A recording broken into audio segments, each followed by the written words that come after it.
Holy moly, Marcy Miller! She bought feminine products at my dad's pharmacy, so you know she's up and running. Yeah, I wish I had the guts to talk to her. Talk to her? Chris, no one talks to each other anymore. If you want to get a girl's attention, you text her a picture of your penis. What? Really? Are you sure? Oh, yeah. People who send their daughters to public high schools are basically asking for this. Well, I did just get this new phone from my dad. All right. What could go wrong? It worked out great for...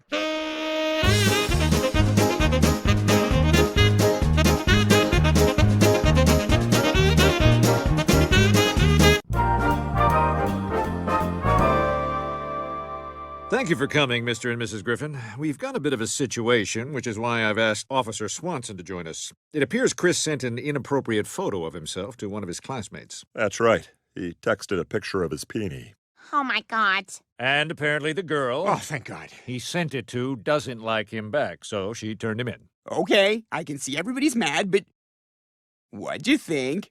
Thank you for bringing this to our attention, Principal Shepard. We'll make sure Chris apologizes to that little knob tease. I'm sorry, Lois, but it's not that simple. When Chris sent that picture, he was technically distributing child pornography. Child pornography? Joe, that's crazy. He's just a teenager who made a bad choice. I don't know what to say, but the laws just haven't caught up to how cool kids are now. I'm sorry, but this makes Chris a sex offender. Oh, my God. Huh. Well, I'm not about to make a Batman exit right now, but has that thing always been over there? Over where? What are you doing, Peter? Ah, you look back too fast.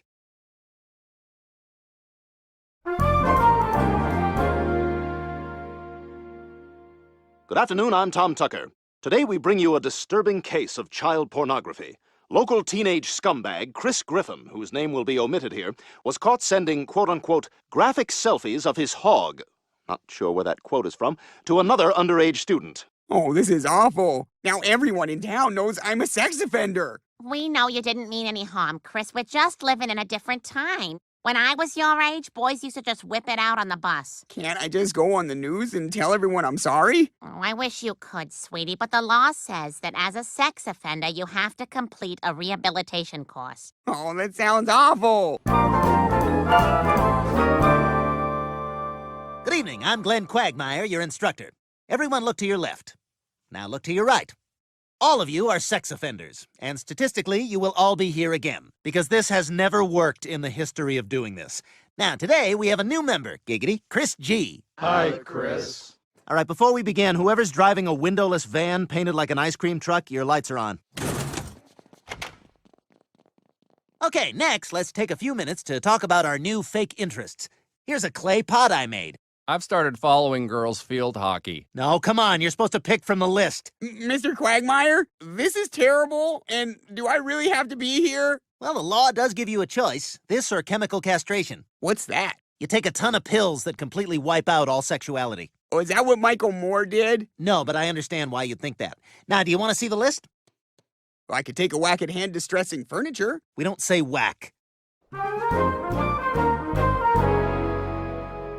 Meg, can you hand me the paper plates? I can't believe we're having an ice cream cake to celebrate Chris graduating from sex offender school. Well, the opportunities to celebrate don't come often in this household.